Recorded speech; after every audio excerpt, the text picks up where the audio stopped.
Всем привет! Меня зовут Уилл, и вы смотрите канал «Шекспир плачет», рубрика «Учим английский с Уиллом». Это эпизод номер 4. Пропустили предыдущие эпизоды? Жмите карточку в углу. Что за новая рубрика? Это еженедельное видео минут на 10 на тему человеческих качеств. Новое качество в каждом видео. Это небольшое интро на русском, далее рассказ на английском о их приключениях, ошибках и полученных уроков в бизнесе в России. Во время видео интересные слова и выражения будут показаны на экране. Если вам этого хватит, то отлично. Но если вы прямо учиться хотите, то можете подписаться на еженедельные вебинары, в которых я буду разбирать текст, слова и выражения этой недели вместе с вами.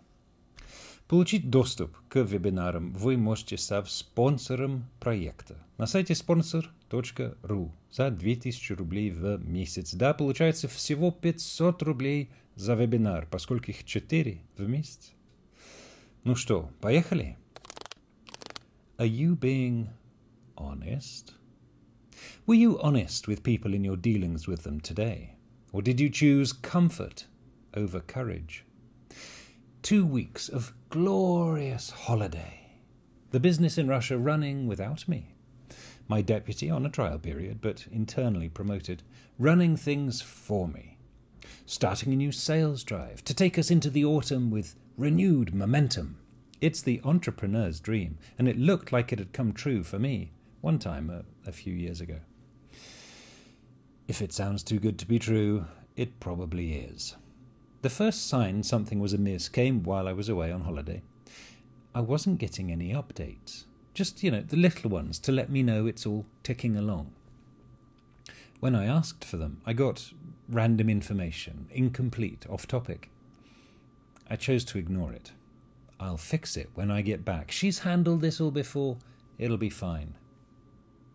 I get back, and she's off with a migraine. Day 2, and she's at her desk, but none of the usual hugs when I come in, just daggers across the room. Not feeling well? No, it feels like someone's put a nail through my head. But we have to talk. That's the only reason I'm here. We go to talk.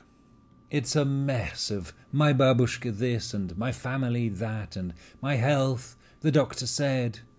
She tries to tell me that she can't do this job because her babushka is ill and no one else in her family can be bothered to look after the old girl.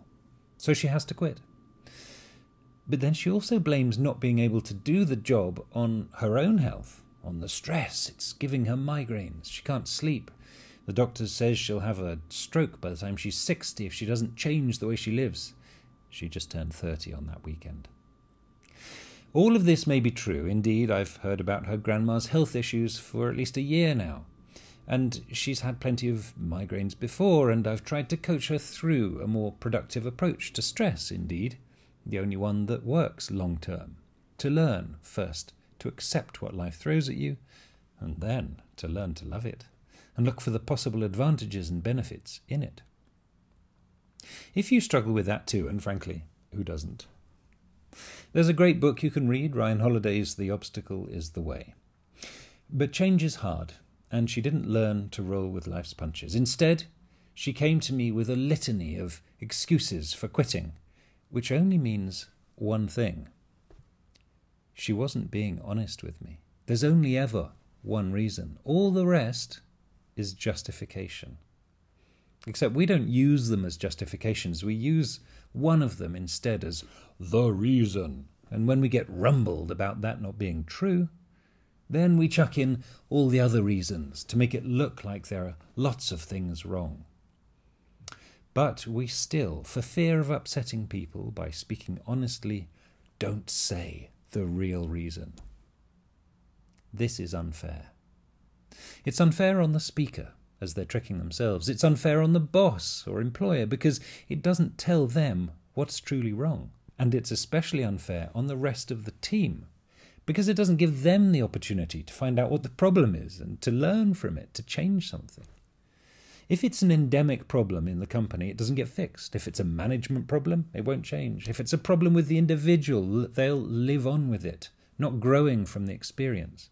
And in all likelihood, quitting the next job in 1, 2, or 3 years' time for the same root cause, though, once again, not admitting the true reason. Now, I get it. That moment of honesty is painful. You have to tell someone that you once respected that you don't anymore, and why.